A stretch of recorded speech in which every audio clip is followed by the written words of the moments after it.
little snack goat shoe. Nicely done. Fights for every bit of that along the way. And there will be no shutouts in game numero uno. And a little snack, finding just that, a little snack here into the back of the net. Put them up on the board. That'll allow them to eat up a little bit of this space. I mean, that's great and all, but you're looking in the wrong spot. Shark motion needs to stay in motion or else they die. Monkey gonna ensure the rest of the team does so as well. Flawless victory. Pretty good at this time. And we talked about how Sonic with the lead is such a scary character, especially if you're able to really just take away any space. Arsene comes out now. Big Brother is watching, goes for the up air up top. Isn't going to be able to take the stock just yet. And I love the use of the up B.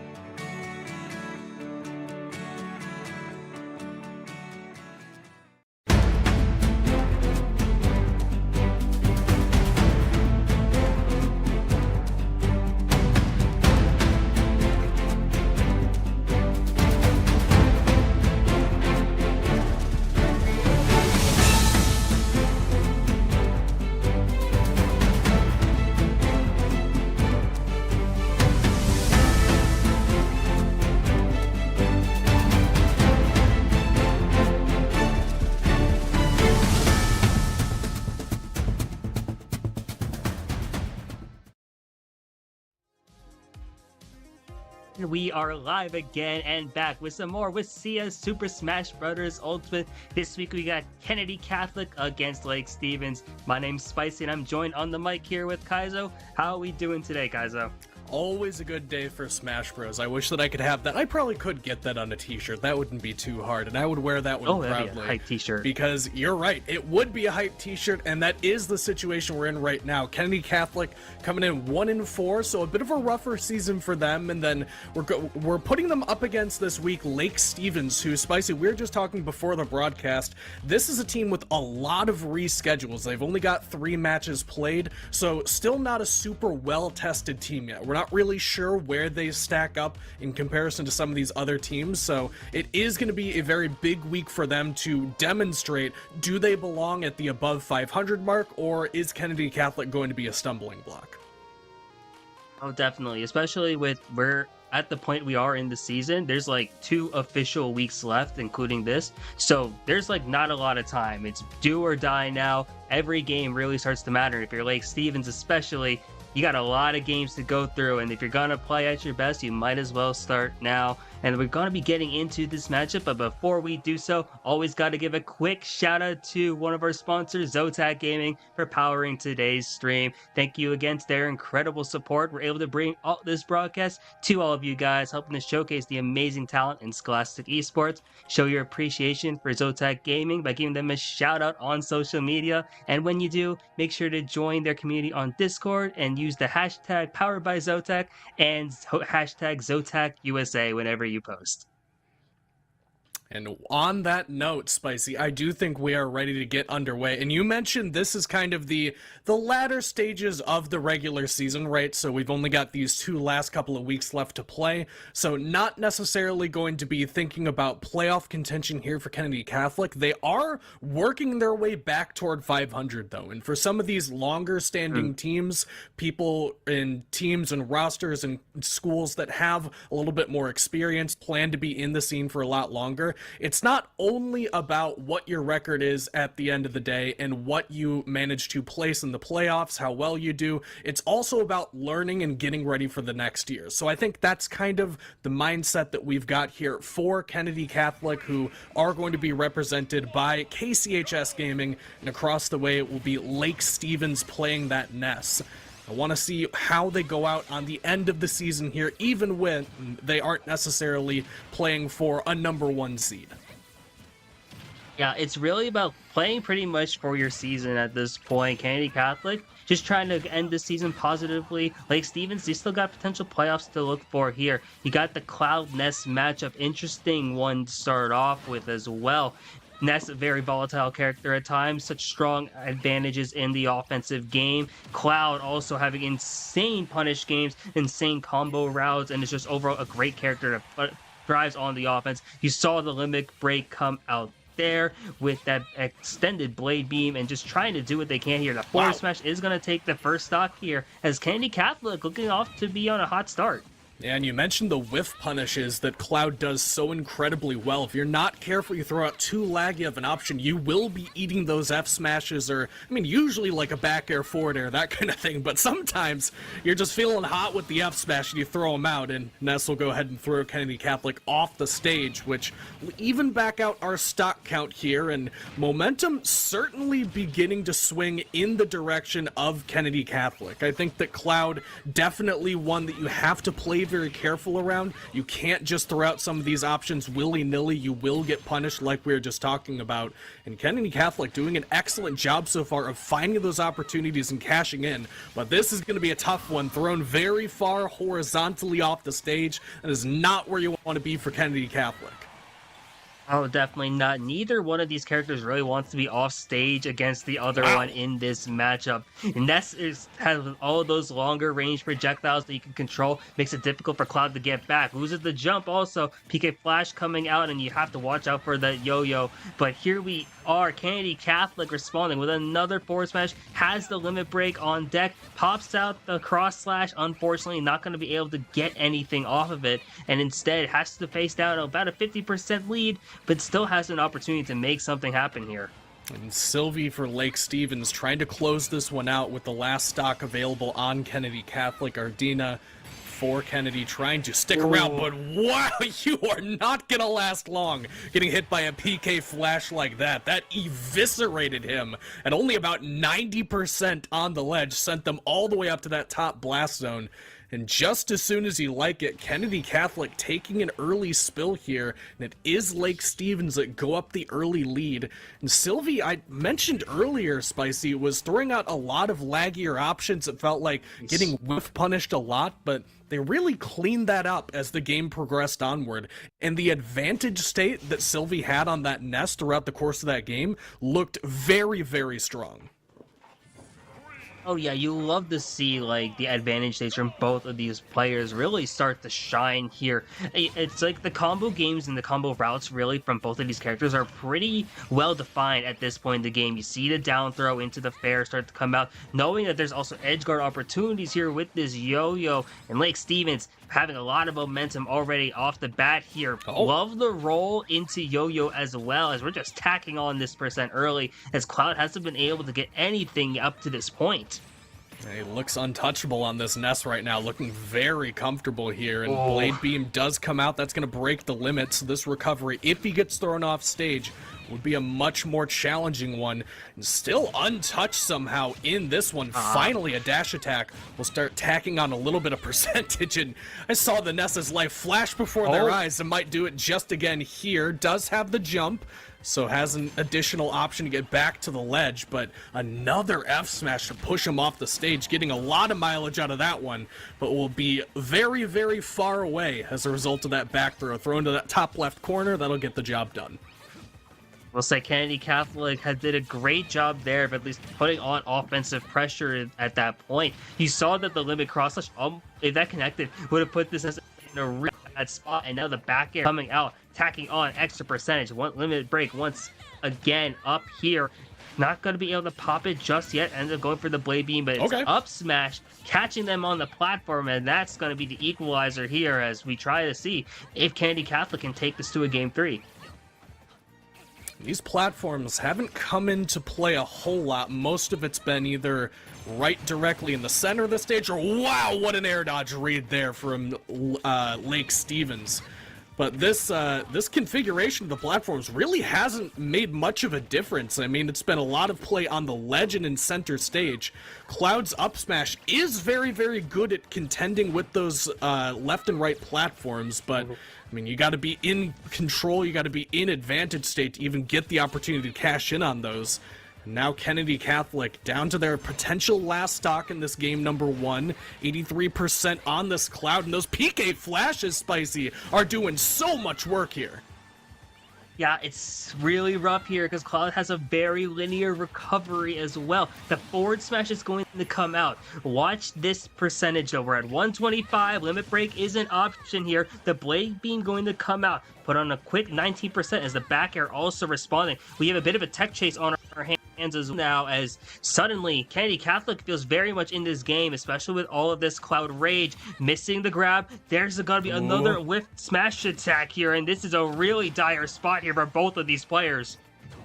Dash attack will send the Ness off stage, and he gets rolled behind. Spot dodge, roll behind, grab again, scramble in the center, but the back air will get it done. They managed to hang on to that last stock for Lake Stevens, and despite a little bit of early going that wasn't so comfortable for this Ness, Ardina does end up falling to Sylvie for game number 1. That'll put 2 points on the board for Lake Stevens here as we transition out of game number 1 and into game number 2.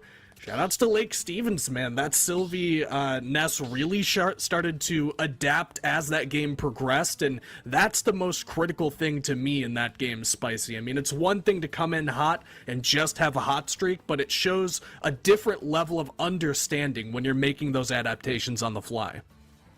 Oh, definitely. Especially because you saw some of those options that Sylvie was going for, like PK Flash, especially. Very risky option to go for it unless you know what you're doing. And you kind of saw that Sylvie was pretty much able to read those recoveries from Ardina, which really set up for those PK Flash opportunities. And when we saw those come out, it took many stocks here. And we love to see those kind of adaptations across all levels of Smash. And that bodes well for Lake Stevens, who are trying to, once again, as we've been discussing, they're trying to get that spot in the playoffs. They just have a lot more games to play still. But if they're off to this good start, who knows what their ceiling could be. That is the thing about these reschedules.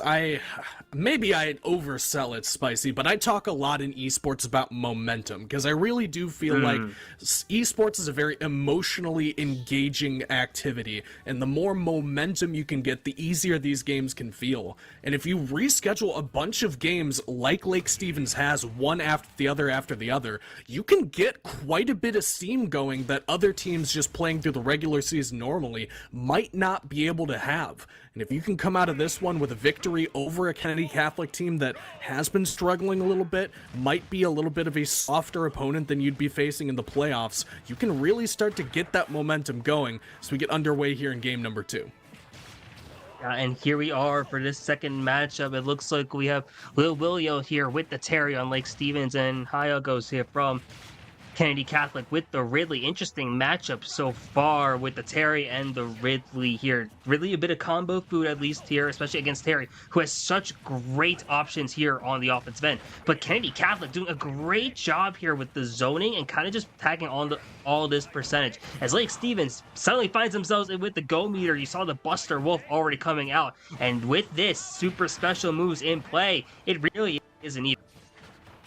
And Go Meter makes a lot of miracles happen in this game, and gonna maybe need a couple of them. That neutral B from Ridley really seems to be a problem for this Lake Stevens Terry, so we'll see what the adaptation's gonna be. I'm gonna go ahead and say that Buster Wolf into the fully charged down smash isn't gonna be the best adaptation, but you can see starting to flirt around with the idea of playing around these platforms, getting an aerial approach, but couldn't manage to break the zone there. You don't typically see this matchup being this slow, but why not? Kind of slow things down if you're Kennedy Catholic, and it seems to be going well for you. Just space out with the fireballs, not let Mr. Blonde Hair mash on you, and just get all of those good aggressive options down.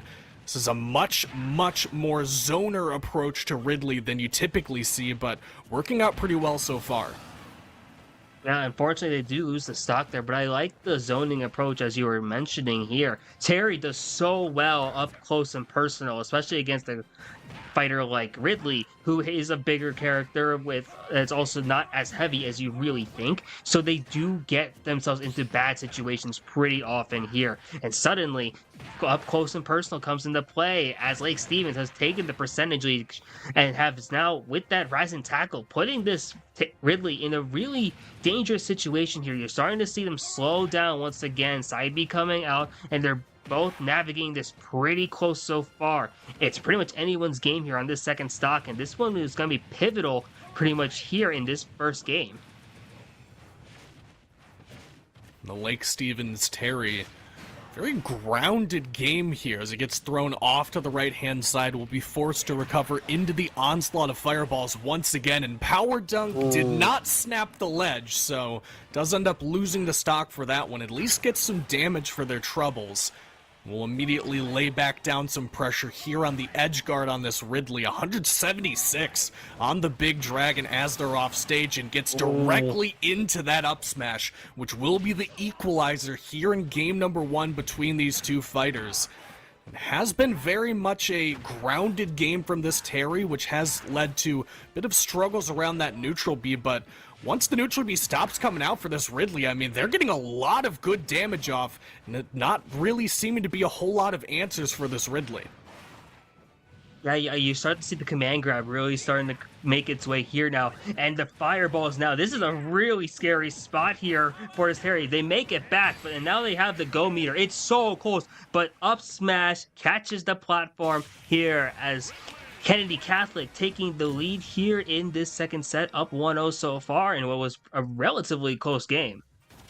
And we're going to have to see some large-scale game plan changes here from the Terry if they want to come away with the game in game number 2. Because it really did feel as black and white to me, Spicy, as once the game slowed down and we saw a little bit more of those fireballs come out, Terry just did not have the tools required to navigate through that minefield and get to this Ridley. But, I mean, we haven't seen a ton of crack shoots. We haven't seen a whole lot of them. I'm assuming this has something to do with a stage selection, not wanting to go back to small battlefield, which is why you can see both players beginning to SD here and get the reset off. But this Terry for Lake Stevens needs to use the crack shoot a little bit more. I feel like that's Terry's best zone breaking tool, probably one of the better zone breaking tools the game has to offer. We didn't see pretty much any of it save for maybe a couple of recovery options. And then also using the aerial approach with some of those aerials that Terry has. I mean, fair, once you're approaching a Ridley, there's not a whole lot he can do about that. It is a very good opportunity to get your way in and try to break up that zone. But whatever option they pick, I mean, it's really got to be able to deal with this slower gameplay that Kennedy Catholic has set up here. So we get back underway for game number 2, and Lake Stevens down 1-0 in this, and we go back to Kalos, Spicy. Kalos is an interesting option here, and you're immediately seeing the adaptation. You saw the use of the aerial approach as we were hoping to see that adaptation just start to come through. I like the use of Power Dunk as well, just to close the space in. You mentioned crack shoot as a great option. Power Dunk to help kind of mix that up. Can be great options here for this Terry to really just get and close that space here, because it really did feel as simple as whoever is winning the spacing battle is pretty much just winning this matchup here. This time, Kennedy Catholic having a harder time establishing that space. But Kalos, they have some bigger room to work with here for that fire. But you see the Buster Wolf coming from the left side of the stage, not able to pick off this Ridley just yet, as the up B going to come out. What a counteraction we are seeing so far, as no one has lost this first stock yet. Somehow, but 173 on this Terry means somebody's going soon, Spicy, and it is Mr. Bogard that gets sent to that top blast zone. Will immediately respawn and get grabbed and thrown off to the left-hand side. You mentioned the adaptation in the early game that hasn't really paid a whole ton of dividends. Still down just a little bit here, but this Ridley is very high percent, getting close to the point that those down tilts will lead to a kill with the Power Dunk. I think maybe a rising tackle could have done it there, but enough space on Kalos to keep the Dragon alive a little bit longer. But wow, a burn knuckle for the recovery will burst straight through that Ridley and even the stock count back up. Yeah, and having this even game here, this isn't too bad here for this Terry. 62%, that's a unfortunate misinput, it looks like here. Down smash going to send him up once again, but the go meter is in play. Haven't seen a lot of great utilization of it yet, but that could change here in this second stock. Power Dunk coming out once again. The Buster Wolf also being an option. Wondering if Power Geyser is going to start to be a move here. Right? Maybe it's an anti-air, or at least it's just an option to at least figure out a way to extend this offensive pressure, but the side B command grab coming out once again here from Kennedy Catholic as they're pouring on the percentage. You're already up by 100 about at this time, as you start to see the power waves also coming out here from this Terry, and it's become a bit of a zoning game at times from both of these players. And another burn knuckle there to break things up and start to tack on a little bit more damage. Buster Wolf, hang on, just do it again, why don't you? That'll grab him on the ledge and send him all the way to that left-hand blast zone. And what looked a little bit rough for this Terry, I mean, suddenly a pretty decent lead. 141 still is the go meter, but could be losing it here. This is going to be a dangerous recovery pattern, especially with those smash attacks that's Ridley's throwing out, just waiting to trade with something. And they'll get a hold of one of them and at least manage to even the stock count back up. But percent lead still very much in favor of Lake Stevens. As Kennedy Catholic has about 70% on them. You can see a bit of a flub on those inputs. Some of those special inputs are not the easiest to land, especially at this level of play. And you can see now beginning to play a little bit more grounded, a little bit safer, and beginning to get a lot better in this matchup overall. Yeah, and you're starting to see that Ridley's options are getting punished pretty nicely here from this Terry. Lake Stevens, another great adaptation coming through, but they're in an edge guarding spot, and this is where Ridley starts to really thrive once they get this space here. Kennedy Catholic doesn't want to go to a game 3, just wants to end it here in game 2, and it's so even so far at this last stock. Power dunk coming out, not going to take the stock just yet here on Kalos, but the up smash will, as Kennedy Catholic back against the wall. Doesn't matter, they take this set 2-0 and tie it up at 2 apiece. Yeah, that'll get them 2 points to get back to even with Lake Stevens. Even Steven, one might say, Spicy. I really did think that that was starting to go the opposite direction. It looked like Lake Stevens were beginning to come into their own in that matchup. That game number 2 really felt like it was gradually shifting in the Terry's favor. Like the matchup knowledge was gradually beginning to come in. I don't want to say, I mean, you hear the word downloaded thrown around, and that's like when, you know, all of the answers are showing themselves and it's clear that you're not going to drop any more games because you've figured out whatever the opponent's game plan is. It didn't feel to that extent spicy, but I definitely felt the momentum shifting in the Terry's direction. Once that slower pace from the Ridley wasn't paying out as much, it was a lot more of a scramble. I mean, it was a lot more throw out a smash attack and hope for it, throw out a side B and hope that it lands, as opposed to that slower, more structured play from the Ridley. So I think that you kind of got away with one there for Kennedy Catholic as we even things back up to 2-2, but however you get there, it is certainly back to equality between these two teams. It's certainly interesting just looking at kind of the play style differences from both of these teams. I feel like Lake Stevens, you kind of see a little more like application of tech in a way. You really saw it from Willia with that Terry, where you looked at the attempts, especially with the command inputs. You saw a lot of Buster Wolf. You saw it, also the flubs on it there. Kennedy Catholic, you can tell like the game plans maybe like arguably simple, but they're very grounded and very effective. It's pretty efficient. Like you saw that from the Ridley, where it's like, yes, we can go for like more of these crazy plays, but no, we'll keep the plan simple. We'll zone. When they get close, we'll smash attack and we'll get stocks this way. Sometimes keeping it simple, like that's all you need here. And it's like, it's so interesting kind of seeing like the difference in play styles really from all these players so far, even from like at a school level, which is really cool, especially as we go into these next few matchups with these quote unquote more these better players. This next matchup being 3 points, really important as we are going into a Jigglypuff versus Ridley matchup.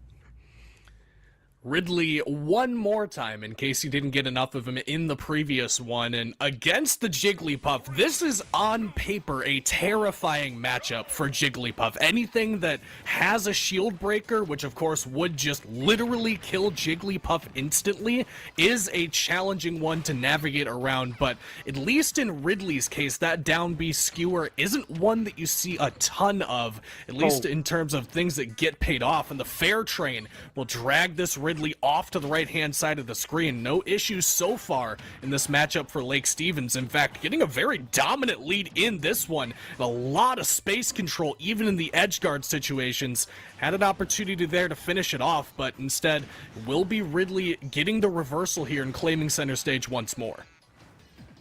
Town and City as well. Jigglypuff gets so much value from these walls of pain, just these aerial trains as you've been mentioning it as. But it doesn't really matter though. We were talking about how like this is such a scary match for Jigglypuff as well. So many ways for Ridley to find the stock. It was the up smash to put them into a really rough spot there, and now Jack, this second Ridley here from Kennedy Catholic, is up so far despite the huge offensive powerhousing that we were seeing from Ultra. And Ultra does have this Ridley at about kill percent. I mean, we're not talking a random hit in center stage, but certainly we'll be able to get it done with that dash attack, and just as easy as you saw it, that lead immediately gets disappeared. These low percent combos from this Jigglypuff have been phenomenal. You can see the Dare Train coming to town now. Not one that you often see, but definitely got a whole bunch of damage out of that one, and has retaken the lead here now. When a rest setup does not, unfortunately, land, it's 21% and you get exploded. Oh, that just feels unfair. That's so unfortunate. Yeah, Town and City side blast zones coming into play here. And that's so rough because Lake Stevens Ultra was doing such a great job of putting Kennedy Catholic's Jack into that spot. It's an untechable that's going to send us into a tied game here on this last stock, and this is such a scary spot to be in. The last thing you want to see if you are a Ridley is a Jigglypuff on last stock, where a rest at any time, especially once we're into the mid percents after these drills, is going to seal the game. And a good pound there. Hang on. Takes him off to the right side of the stage. 73% on this Ridley. The rest would certainly get it done. He's going to go for it again! 21% once more! And somehow manages to live through that one. I don't know if it was closer to the center or less rage on the Ridley, but manages to live through the rest setup flub and keep his hopes alive for this game number 1. That is 2 times in a row now that almost managed to explode the stock from this Ridley, but instead took a whole bunch of damage for it. You can see this Ridley. Jack is just throwing out the smash attack, but here comes the Sing, and here comes the rest. Not going to mess up that time around, and they will be able to find it here. Ultra from Lake Stevens looking very commanding in that one. Yeah, the pulling off the mango, the reading that roll, getting the Sing, and then you get the rest off. You missed the rest the first 2 times, but I love the confidence to go for it a 3rd time. Yes, they were sleeping, but it's a matter of just being able to get that's insane there. Yeah, and I think that you're right to call out the fact that even though you mess up the first 2, you still go for the 3rd one. That demonstrates confidence and comfortability with the character, because I think that if you're a less experienced Jigglypuff player, you're like, oh, well, I messed up the rest confirm, that's obviously not going well for me, maybe I should try to do something different. You gotta stick to your guns, man. I mean, that is one of the things that makes Jigglypuff an actually potent threat, especially in a matchup like this one where you've got a bigger body to work with. So I love the fact that Ultra stuck with it and went for that 3rd setup and goes for the rest again. I'd love to see no adaptation in the playstyle whatsoever from Ultra on this Jigglypuff, because at the end of the day, the only reason that was even close, Spicy, was because of execution errors. There was no difficulty in the strategy. I mean, the matchup is very clearly one that they're very comfortable with. I'd love to see Ultra do the same thing again. For sure, and you gotta give credit as well to Jack taking advantage of those errors here. It doesn't matter how you take a stock, it just matters that you do. Almost securing that game, just unfortunately falling victim to Sing and eventually getting hit by that last rest. Here we are now in game 2. Ooh. Almost another rolling, but instead the lingering hitbox of Sing comes through here, and now what an option here as Ultra up a stock. That's 2 consecutive rests in a row as well, which is gotta give something good there for them. A back throw there will set up an edge guard, but Won't be able to find the stock off of it. You can see the fair train coming into town once again, just trying to shove this Ridley off stage as quickly as possible and try to abuse them with that good fair hitbox. And another Sing on the platform. Hello, a second rest from Lake Stevens, and doesn't even lose the stock, doesn't take any damage for it, Spicy. What a game here from Ultra. It's just a matter of landing that first rest. That is the, what is this now, the third stock in a row that's just been taken with rest, especially off of Sing. And you're seeing such great conversions, able to set up for Sing, which is not exactly an easy move to land all the time, but you're getting them into these tech chase situations. You're comboing here with these walls of pain, throwing out a Sing in center stage for some good measure, and going over towards the ledge once again. Doesn't matter, not going to connect at this time here, and Jack back against the wall now, especially at 105%. Has to dig deep here if they want to take us to a game 3. That stock is going to help. It's got 2 more to take away from this Jigglypuff, though, and all the while, they're going to have to dodge this. The Sing into, well, hang on a second. Here's another rest that doesn't find the mark. So a second life will give Ultra another opportunity to land that one. The rest does come through the next time around, and it will be another Lake Stevens W. Ultra just looked better and better as that set went on. Ultra really came into their own, it felt like, especially at the end of game 1, and they carried that through the entire first half of game 2. I love how you saw it from more than just the Sing and the rest usage. The offense overall was really potent there, and with Jigglypuff, you have to know what you're doing with those aerial conversions, using those drills to maximize the damage. Jack really wasn't able to do much there against the Jigglypuff that knew what they were doing, and Jack was playing pretty well at times throughout that matchup. So all the props there for Ultra from Lake Stevens as they take 3 more points and are up in this matchup 5-2.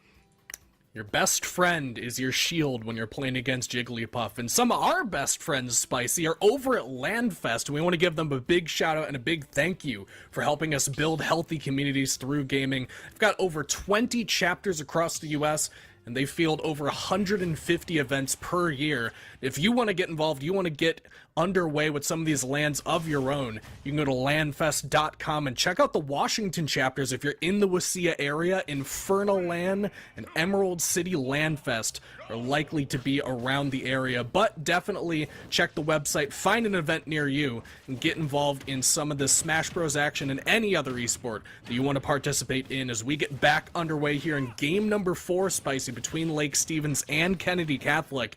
And we got the Bayonetta versus Dark Pit, so a very dark color pattern kind of matchup between these two, and 2 characters that you don't see a whole lot of these days. Yeah, Dark Pit especially, rocked by Rocco here from Kennedy Catholic, considered to be a very honest character, and then Bayonetta here from Lake Stevens, Fugo, not a character you saw all the time, really prominent in Europe of all places here. And that combo game, especially by Bayos who know what they're doing, so prominent. But you get the witch time. Unfortunately, you get the nerf the witch time, and it's not going to lead to that stock there. As Kennedy Catholic's Rocco stays alive here, has to get some combos going of their own here against his Bayonetta. Man, watching a good Bayonetta always makes me feel like they just kind of make it up as they go along. And I don't mean like the combos, I mean like the moves and the movement. It just seems like they're always like, oh, I need another dash, another jump. Sure, I'll just throw in one more. I've got it, why not? They will get caught with that neutral getup, though, by the up smash from Rocco, who has found their way back into this stock somehow. 165% on the Dark Pit, and an F smash one direction, F smash the other direction will even things back out. But Rocco was looking rough there in the beginning, and they somehow got back to equality very, very quickly. Yeah, and it's just a matter of just building on the percentage at every time you can get here. Knowing that Bayonetta doesn't exactly have the easiest kill options at those higher percents, especially when you don't have a combo to lead into it, you're able to kind of just add on percent as we go. And Rocco once again has to find themselves in a situation where they got to do exactly that. Hasn't gotten a percentage at all, and no hits so far on this second stock. As Fugo looking really good so far, only 11%, and going down, way down under, and living still. What a stock here. This is what I'm talking about, man. They just make it back from the most ridiculous situations by just adding more jumps and more dashes. I don't know how it works. I'm not going to pretend that you should know how it works, but you can bet your bottom dollar that Fugo absolutely knows how it works. And they are up a full stock here over Kennedy Catholic. They're already 3 points up in this matchup. This would be a very big win for them as they work their way toward this week win over Kennedy Catholic. And Rocco looked very good at the end of stock number 1, but gonna need to channel a little bit more of that as they almost get clipped on the recovery, but will manage to make it back into center stage and contend once again with this Bayonetta, who's really just putting them in the blender. Oh my gosh, yeah, you see these combos coming out. Lake Stevens trying to take us for a ride once again. And the defense here, especially from Hugo, has been really impressive so far, whether it be the witch times or just the opportunities they really have been showing just to kind of like make the most from their movement. Bayonetta, very tricky character to hit. You just kind of just see them pull options out of nowhere, it feels like sometimes. And Rocco's having a hard time getting in, really just finding the options. The up smash will take a stock though, and at 72%, still doable, but they have to make sure they can start getting something going soon, especially because Pitt, with some rage, kind of has a few niche kill options that might start to come into effect here on this last stock. Yep, absolutely do, and they've got full rage now to work with. You can see playing around the shield a little bit more. I like this call from Kennedy Catholic, almost in the same way with the Jigglypuff matchup. You know that Bayonetta is going to be throwing out a bunch of options, and a lot of them aren't as safe on shield as they would like you to believe. So I like the adaptation, but hang on a second. Lake Stevens going very far off stage. They will manage to land it back off of the ledge and get into center stage once more. But Rocco is not letting the stock go very easily, but they're not going to have to give it very easily. It is taken by force by Fugo on Lake Stevens. And they secure that third kill in emphatic fashion. Lake Stevens up in the set, up game number 4. Love to see the use of the witch time from Fugo there. Using that to secure the last stock, then the jab, and then the up smash. Great integral part of Bayonetta gameplay, because you have the offense with the combos to extend stuff, then you have the defensive options like witch time to kind of then use that as like your best translation into offense. I'm wondering what the game plan is going to be here for Rocco.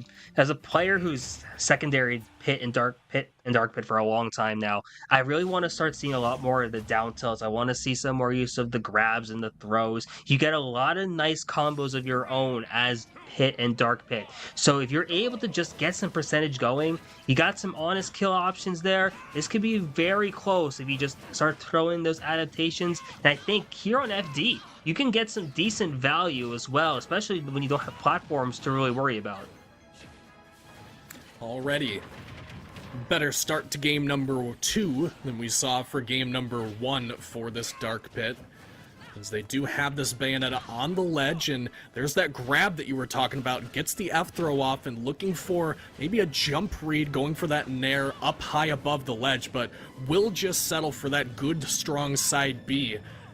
Maybe the adaptation is already underway here, as you can see Bayonetta starting to struggle, but does land a very solid combo. That'll even the percent lead back up. So you can see this Dark Pit beginning to throw out some of these more chunky options, trying to land a good hard hurt box on top of this Bayonetta, and somehow dodges that up smash. That might have just done it on the ledge. Finds themselves in a grab and off stage. And even though they got that good lead, I mean, they are back in the deficit once more. Yeah, and that up smash is going to get punished and hit by the rapid jab. Not going to take out the stock on impeccable DI to take us into the top right corner there. Going to use the side B twice, actually, to get back to stage. Forward throw should take the stock here, as Fugo once again finds themselves in an advantageous spot here. Rocco playing much better though than they were in that last game. Can definitely secure this stock here, whether it be from an aerial or even just use of like these arrows, trying to just snipe out this Bayonetta and figure out a way to equalize us here, take us to a tied game at 2 stocks apiece. Side B is going to be the option, and here we are now at 2-2. Yeah, that hits pretty darn hard, man, and manages to find that one on a very high percent on the Bayonetta. Here's another grab that you were talking about. Doesn't manage to get a whole lot from it, but does demonstrate that starting to pull out some of the other tools in the toolkit here and get a little bit more work done with something that they haven't shown up until this point. And I love the shielding as well. I was talking about it early in game number 1, waiting for this Bayonetta to throw out an unsafe option and then punish it after the fact, almost kind of in a similar way to you fight against Kazuya. He is kind of getting a lot better value, but I mean, you still have to avoid every single one of these Bayonetta combos, it feels like. When you're at 108% on FD, it feels like there's going to be a much more tall task for you. They'll actually get battered back toward the stage, Spicy, and they will get center stage for it, but that F smash will certainly send them to that right-hand blast zone. Yeah, and that's a stock once again here, as Fugo was doing a great job of punishing out in this advantageous state. Once again, trying to rock with these combos here, gets parried as a result, but we're able to keep this pressure going and waiting out these air dodges and knowing when to go in. You're loving to see that adaptation as well, now that you know that Rocco's playing with some more defensive options in mind. It's kind of a bit of a bait and punish that we love to see. Forward throw now coming out here from Rocco with the dark pit, and we're trying to see if they're able to take us to a last stock situation, like the use of the arrows to kind of follow up, but really have to start using some of these melee options as well, just to tack on some damage here. Side B is going to be punished, as once again Fugo is just tacking on this extra percentage. 103 on the Dark Pit on their final stock, which would mean an F Smash would definitely get it done. We've seen a couple of those come out from Fugo the Bayonetta, but instead they'll just take them back into center stage and get the job done the dirty way. Back air won't do it yet, but one more of those certainly would get it done. Clips them with the fancy footwork up there, and another back air. I called it 2 seconds in advance, Spicy. The second one certainly does send them into the blast zone and will be awarding Lake Stevens with 4 more points, which will put them up 9-2 over Kennedy Catholic. And I do believe that puts the game out of reach of Kennedy, which unfortunately means for them, Lake Stevens, one way or another, regardless of how this last game goes, will be the ones walking away with the victory here in this week. And it's a big win here for Lake Stevens. You talked about it before, but momentum, especially when you have a string of rescheduled matches upcoming, this is a great way to snowball your way into a potential playoff spot. Able to just build off the win after win potentially, and really not only maybe get yourselves in the playoffs, but a team with momentum is one of the scariest opponents you'll ever see in a postseason matchup. Unfortunately here for Kennedy Catholic, that is another loss on their board, but I know this is a community that really enjoys just playing with each other, and they just like being around each other. And that's honestly some of the fundamental aspects of just, forget even esports, it's a fundamental part of gaming as a whole, and you love to see that. And I love to see just how, like, in Scholastic esports, you still have like people, we're just here to have fun, and yes, we want to win, but at the end of the day, as long as you're enjoying the game, you love to see that here. And Kennedy Catholic put on a pretty good show for us here today. Don't let the score fool you. Got on the board as well, and it's overall, that record I feel like isn't exactly a perfect way to describe this season. Kennedy, a team that have reported to us that, you know, they're just happy to be here, man. They're just playing some Smash Bros, enjoying themselves. They meet on every Thursday, regardless of in season or not. It's not only to get the practice in. They just like the reps. They like playing with each other. So shout out to Kennedy for a great atmosphere over there. Whereas across the way, I mean, different volitions for sure for this Lake Stevens squad. They've represented themselves as being very hungry for an opportunity this season, because last year they felt like it was a bit of a rough end to the season for them, and they're very grateful for the opportunity to play against this Kennedy roster that they've played against in the state level quite a few times in the past. And they're ready to get things underway as we get underway here, Spicy, in game number 5. Again, points very much in favor of Lake Stevens. Not going to be a comeback in the making for Kennedy Catholic, but certainly some more opportunities for learning experiences and getting a little bit more matchup knowledge. And an interesting matchup we got here. What a option here from Rogue Fox, the Kennedy Catholic Zelda. Love the use of the down air, comboing that into the up aerial. Instead here from the batter, we got the PK Flash coming out, and there's something here with these Lake Steven Nest players using these PK Flashes, knowing how to read these recoveries. Love to see just the explosive options coming out. You don't see it all the time everywhere you go, but when it hacks a punch, you might as well throw it out if you know it's going to connect. And here we are now, 2 stocks apiece from this matchup. Things gotta be pretty interesting, especially when you have such strong aerials from both sides. And it's got to be such a cool dynamic as well, right? To have your number 1 and your number 5 player maining presumably the same character. I mean, getting an opportunity to teach and to learn from the top and from the bottom. Very, very cool stuff from Lake Stevens, as they have managed to find themselves a decent lead here in the second stock, getting the Zelda very close to kill percent. Ooh. And actually just the PK Thunder up there will get it done, apparently. Some decent base knockback on that one will send the Zelda to the splat screen, mean that now Kennedy Catholic in a bit of a hole here in a matchup where up until this point things looked decently even, and even Kennedy Catholic had the lead earlier on. Rogue Fox, if I'm not mistaken, took the first stock and managed to get themselves now in a point where it's going to be challenging to find their way back into this one, especially if Ness seems to be willing to slow down the game and play the whiff punish game like they are now.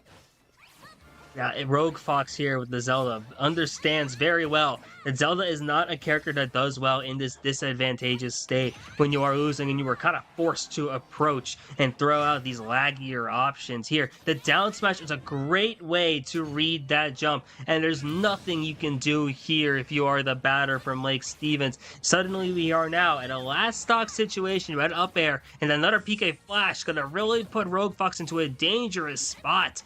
Once again, just trying to navigate the slight zoning as well as these combo options. And really, when you have to start to see these back airs coming out from the batter, it's such a scary place to be in here if you are Rogue Fox.